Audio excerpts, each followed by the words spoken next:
ዶክተር ሰላም እንደምትለን ረጅም ሰዓት አቀርቅሮ ስልክን መጠቀም አንገታችን ላይ 30 ኪሎ የመሸከም ያህል ነው ትለናለች። ስለዚህ ረጅም ሰዓት አንገታችን አቀርቅረን በመጠቀም ሰዓት 30 ኪሎ እንደተሸከምን ያህል ቁጠሩት።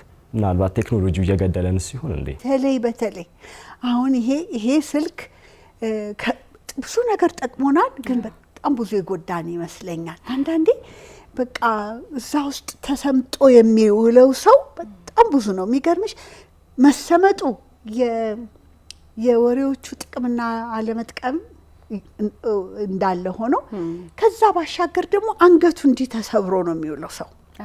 የሚገርምሽ ይሄ አንገት እንዲህ መታጠፍ እንዴት ለዚህ ለአውቶኖሚክ ነርቨስ ሲስተም እንዴት ትልቅ እንትን እንዳለው ልነግርሽ አልችልም። አሁን አንድ ሰው ቀጥ ሲል ራሱን ብቻውን ብንመዝነው 6 ኪሎ ምናምን ነው የሚሆነው።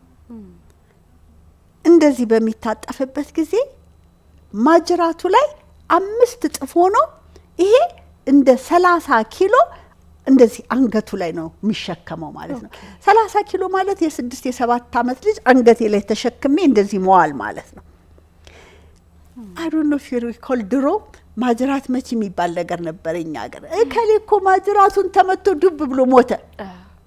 ማጅራት ውስጥ ምንድን ነው ያለው? አንገታችን ውስጥ ያለው የነርቭ ስርዓት በጣም ሴንሲቲቭ ነውና እዛ ላይ ያንን ያህል ጫና አድርጎ መዋል ትክክል ማሰብ እንኳን የሚቸግረን ነገር ይመጣልና አንደኛ ይሄንን ነገር ማቆምላለሁ። ዶክተርዬ አሁን እያልሽኛለሽ እኔ ጎንበስ ብዬ ስልኬን እንደዚህ ስል 30 ኪሎ ማጅራቴ ላይ እንዳለ ነው የሚፈጥረው ጫናና ውጥረት።